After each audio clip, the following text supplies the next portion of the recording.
Welcome to ThinkTech on OC16, Hawaii's weekly newscast on things that matter to tech and to Hawaii. I'm Jay Fidell. And I'm Maria Kashem. In our show this week, we'll meet Pat Border, citizen diplomat, and we'll hear about his trips to North Korea and his view of recognition and reunification. He's very knowledgeable with many refreshing ideas about North Korea, how we can deal with its leadership, and what we can learn from the history of other times and places. Pat Border was stationed in South Korea after the Korean War. He was fascinated with what was on the other side of the 38th parallel. A few years ago, he had the chance to travel there and became more fascinated with the people and the place. His first trip was a pinch-me experience. His second trip was a real eye-opener, and for his recent third trip, he attended the Pyongyang Film Festival and found world-class movies there. More than half a lifetime ago, I was stationed, I'd say quasi-involuntarily, for a short remote tour in Korea with the Air Force at a base called Kunsan in the Yellow Sea area, which is the west coast. And it was always described to me as a hardship tour, so going into it, that's the way I treated it. By the time I left it, I knew it was one of the best years of my life, and since then I have been back. But there's a paradox that has always haunted me, and that is you've got one Korea and another Korea. And I always wondered, what was I defending Korea against?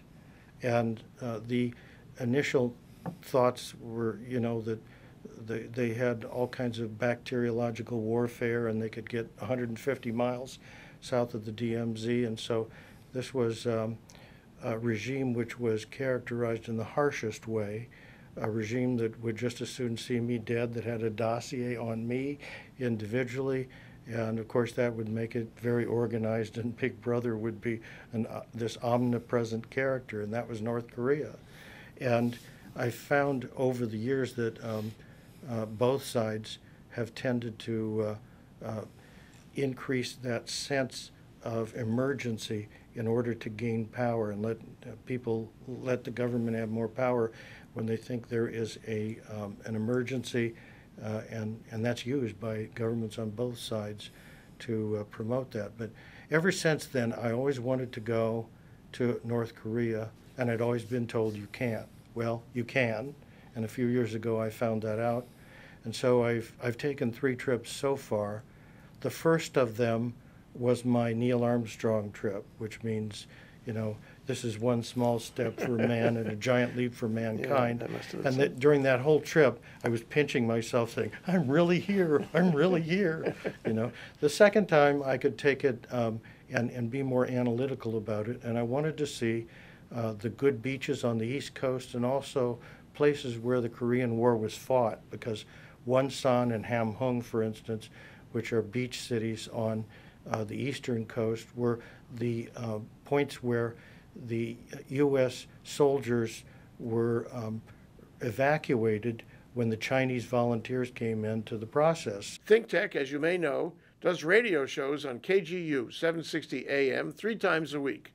One of those shows is Asia in Review, where we examine things that are happening in Asia and which are of interest to people in Hawaii. We videotape all these shows and use the footage for our various TV broadcasts. That's exactly what happened with citizen diplomat Pat Border. We had a radio show with him in January, we videotaped it, and now we can show you the footage. Pat, you wanted to talk about the men's toys issue, and that surrounds the missile launch that happened recently in North Korea. There has been a lot of excited talk by people who profess to be distressed, and my own reaction to it was, having studied the issue as a lay person for the past 20 years and seeing the on-again, off-again talks about how to deal with the nuclear materials from the very early days of the Clinton administration, and a visit by Jimmy Carter to Kim Il-sung, and the efforts to try to limit the proliferation of nuclear materials. I recall from the remote past, in fact, I have a commemorative 51 coin of a Taepodong launch that happened probably 7 or 8 years ago, and which the launch carried a small Sputnik-like device and it went over Japan, which, needless to say, scared the daylights out of them. But this is not a first, and the question of how we react to it is very important. When I was in Taiwan recently, I read this wonderful article, the kind of stuff we don't get in Honolulu, by a gentleman from the Manchester Guardian named Simon Jenkins. And he entitled this article, "North Korea's boy toys are not a threat, but our reaction to them is." Now, this is a really interesting thought, and I endorse this. I think there's truth to it. He writes, "North Korea has fired a big rocket into the sky, put a satellite in orbit, and then splashed the rocket into the sea. How much should I care? Not much. How much should we all care? The answer is not much." And he goes on to analyze it. Basically, his analysis is that nuclear weapons have never been used, with the exception of Hiroshima and Nagasaki, at the end of a war that we'd already in effect won. Pat Border has taken many photographs in North Korea, and he brought them back and gave them to us. He described them in some detail on the radio show. We are pleased to be able to present the video of the radio show with the photographs he was discussing. As you will see, they are very interesting. This is a picture that really demonstrates what was, for me, was a very important accomplishment, because this is right at the DMZ, and it is a photo from the north looking south. Now, this is a photo that was taken during the first trip that I took. What was funny about it is that this year, as I took the tour, there were Americans taking a tour in the south. So I'm standing, maybe 40 or 50 yards away from my countrymen and looking at them, and they're looking at me and trying to figure out where I came from. But it was a profound experience to be able to do that, because for decades, for 4 decades, I've always wanted to see what was on the other side, and so this is a momentous occasion for me. This photo is my proudest single photo because it's so counterintuitive of the way Americans view North Koreans. It's a photo of me with this delightful young fellow who was a border guard, and the room that we're standing in is the place where the armistice was signed, and I was asking him questions. Delightful youngster. He had a lot of questions to me about America, and I think this is characteristic of it. We always look at these pea green uniforms, the sort of Russian shape of uniform, with a sign of a sense of dread, and the people behind these uniforms are some of the most delightful young kids. But he's one of their million-man army, and I think he's probably just barely out of high school, but a very delightful young fellow. Among the attractions in Pyongyang are a number of what are really, what would you call them, like Disneyland. They have a lot of rides, very solid rides that are made in Italy. And the photos I'm showing to you now are the ones of me riding on this ride that is a kind of, it's kind of a centrifugal. It's an amusement force. park ride. It's a pendulum, and Yeah. it swings up, and sometimes it goes over the top, and so the G-forces are present, and it's appropriately scary, and I was appropriately scared. But this is a photo of us at the top of it. Someone else was humoring me with photographs, and then here's another one of me at the high point of the swing. That looks And scary. It's fun scary, that sort of thing. Here's a photo of me which gives you a sense of what the ride looks like from the point of view of the occupant when you're bracing yourself for that ride up, and I'm just as scared as I look. And I was hamming it up because right near me there were 50 young kids who were soldiers, and they were waiting for their turn to get onto the ride. So every time I acted frightened and really hammed it up, it gave them a good laugh.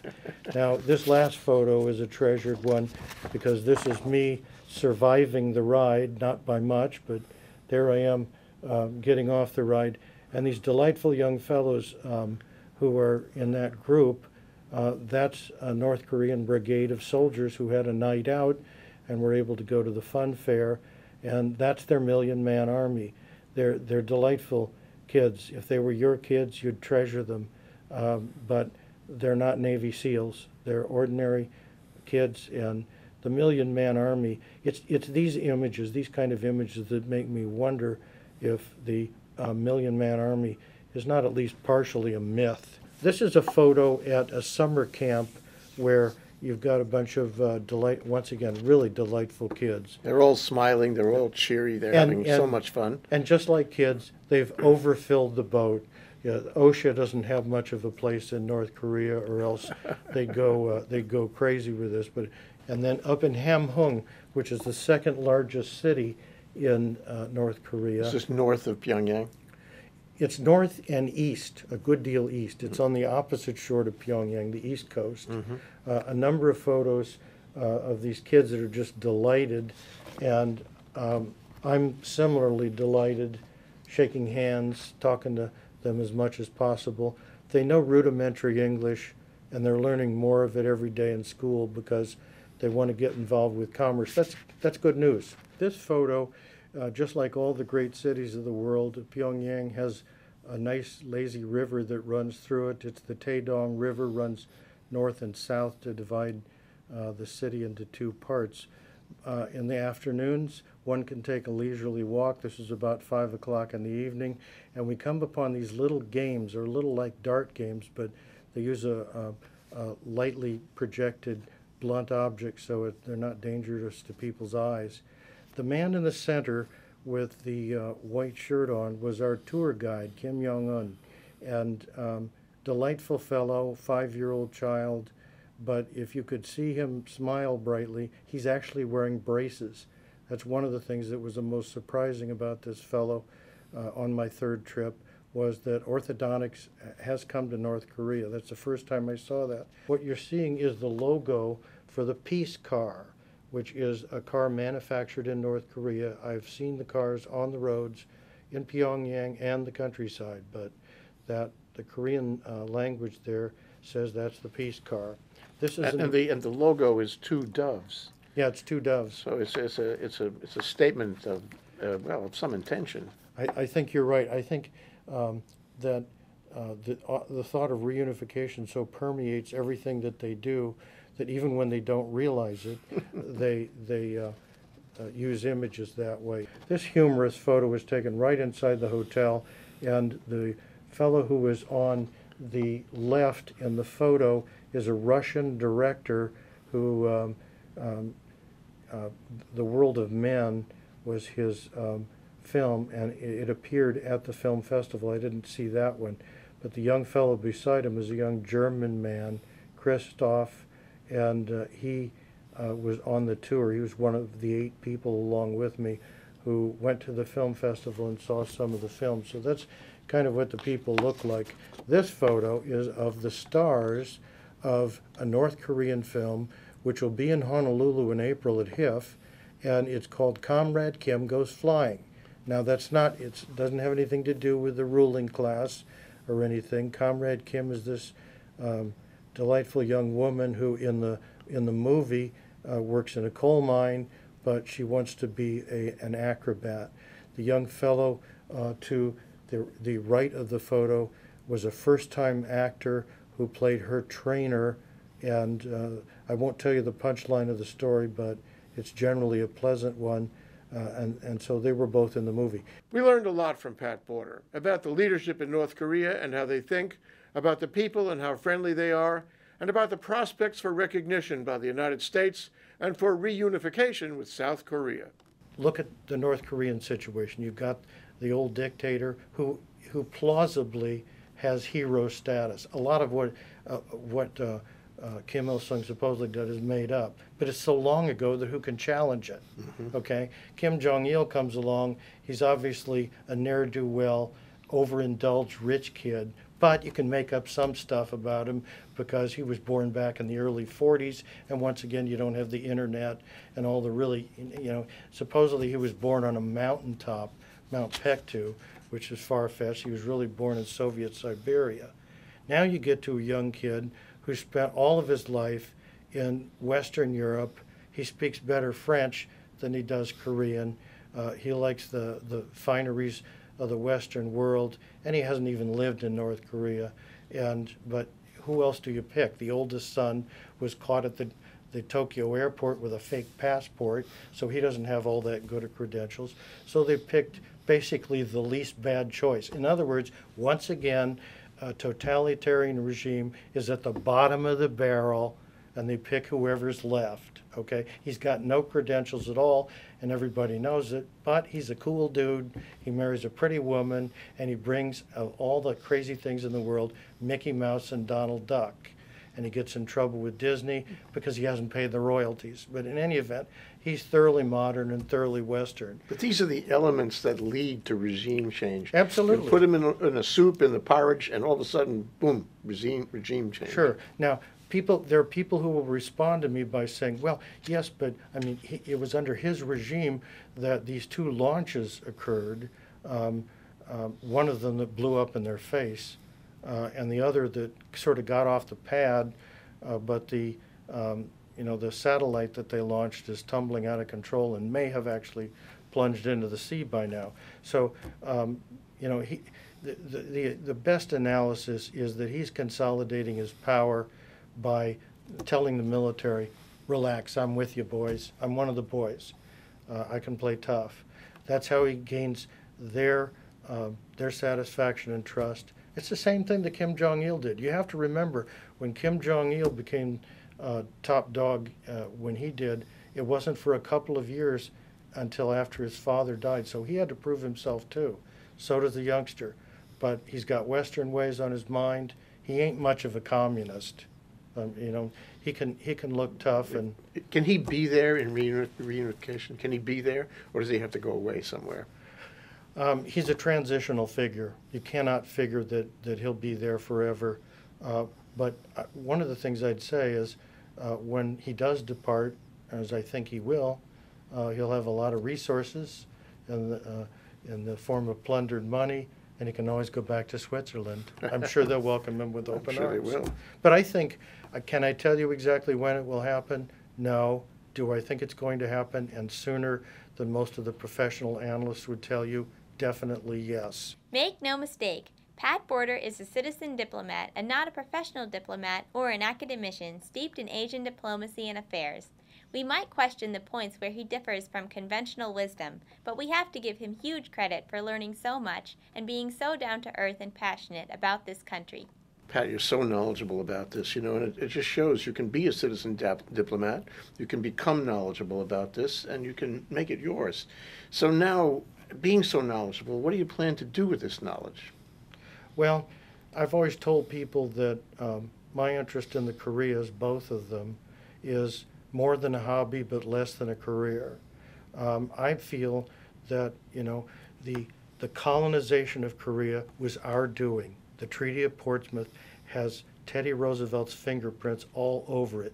We gave away something that we didn't own, that is, to wit, Korea, to the Japanese. 36 years later, when the Japanese were beaten, I'm really hesitant to say it, but the dividing line of the 38th parallel was drawn by none other than the United States of America, by Franklin Roosevelt, who told a lieutenant colonel named Dean Rusk in the State Department, draw a line, and he drew the line at the 38th parallel. So we're responsible for their colonization.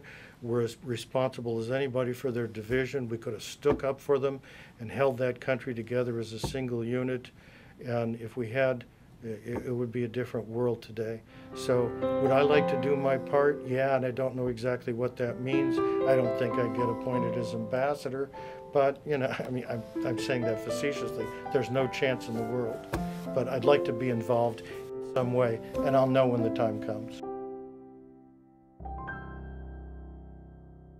Why should we care?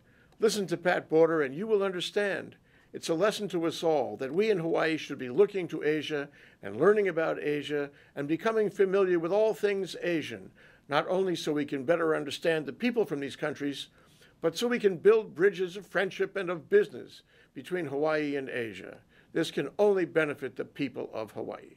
Whatever you want to say, however you feel about the machinations we see in North Korea, it is a fascinating story, one that directly and indirectly affects Hawaii, one that we will continue to cover in the future, maybe even on scene, in a visit to North Korea.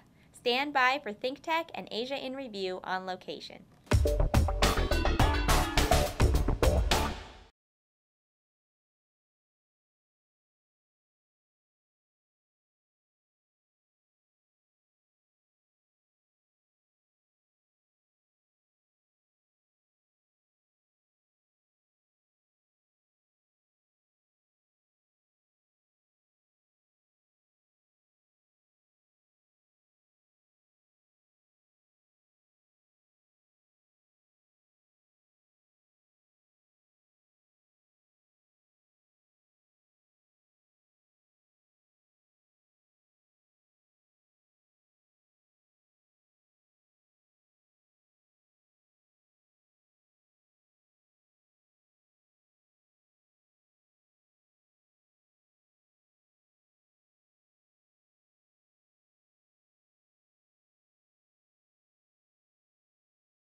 And now let's take a look at our ThinkTech calendar of events going forward. Of course, as discussed, ThinkTech's 4 to 5 p.m. drive time radio series on KGU 760 AM continues this week. Tune in to 760 AM for great shows every Wednesday, Thursday, and Friday. Raise your awareness on tech, energy, Asia, and more on ThinkTech Radio. On Thursday, February 28th, the Hawaii Venture Capital Association and ThinkTech will present their annual update on transportation, getting around in Hawaii, featuring speakers on various modes of air, sea, and ground transportation at a luncheon program at the Plaza Club. Sign up for these programs on hvca.org. And now, here's Bill Spencer, president of the Hawaii Venture Capital Association, with this week's Spensation. A couple weeks ago, the University of Hawaii published a report that was the result of, I guess about an 18-month effort to look at what they can do about innovation in Hawaii. The governor tasked them with the job of looking at the innovation sector of the economy and how the university can contribute to that. And this is their result. It's a 40-page full-color brochure, beautifully produced, very expensive, no doubt, entitled "The Sky is Not the Limit," and how the University Innovation Initiative is reaching for the stars. So I think it's important that people take a look at this, that they understand that the university considers itself to be the source of innovation in Hawaii. They already accumulate about $500 million with a B dollars in research and development, and they've set for themselves a target of doubling that in the next several years, which is a great goal, a great objective. I certainly agree that the university has a number of fantastic programs, especially in the School of Ocean, Earth Science and Technology, School of Engineering, the Medical School, the new Cancer Research Institute. All of these things have a tremendous potential to attract R&D dollars, and I think they will. On the flip side, though, I think there's still a challenge, and the challenge is how to commercialize the results of all this R&D. This has been one of the university's biggest challenges in years past. It's a bureaucratic process. They don't really incent the researchers all that well. They don't have a culture of entrepreneurship, and the bureaucracy tends to stifle the process of getting from lab to marketplace. So I think this is really an opportunity in some respects for our entrepreneurs. I think our entrepreneurs have to take a close look at this research if they can get access to it. They need to look at ways to commercialize it, and they need to facilitate and put pressure on the university to make the process of commercialization a little more practical and reliable so they can depend on it. That is pretty much on target for an article I'm writing for the Star Advertiser, which will have appeared by the time this airs in the Star Advertiser. And it's really all about the vortex between that notion of research as business, and that concept was played out in an article earlier this week, interview of Marcy Greenwood, and the concept of commercialization, because those two are not necessarily consistent, and you actually do need both. And the problem is that the lease at HTDC, at the Manoa Innovation Center, is expiring in 2 years. The university has every intention, as it has had for the past decade, of taking that property back and using it for research as a business rather than commercialization. So if given its own head, the university would do research as a business, and it would not really favor commercialization. And that's the problem we've all got to address. Great point. Important point, Bill. Thanks. You're welcome. We'll be right back to wrap up this week's edition of ThinkTech. But first, we want to thank our underwriters. Hawaiian Electric Company and its affiliates MECO on Maui and HELCO on the Big Island are deeply committed to the communities they serve. Galen Ho is a senior executive of BAE Systems, a global defense, security, and aerospace company, and CEO of CBI Polymers, a tech company in Hawaii. The High Tech Development Corporation, the state's leading technology agency attached to the Department of Business, Economic Development, and Tourism. Castle and Cook, Hawaii, with a time-honored legacy that spans more than 160 years and revolves around its mission of investing in Hawaii, creating communities, and providing for the needs of our state.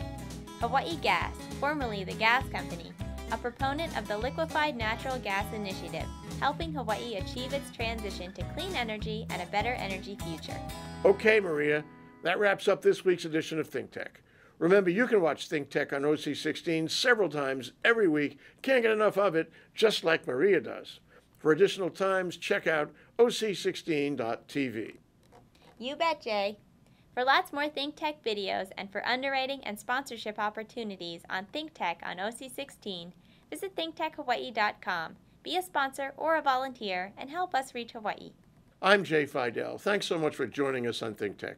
You can watch this show throughout the week and tune in next Sunday evening for our next important weekly episode. I'm Maria Kashem. Aloha, everyone. My name is DJ. ThinkTech rocks.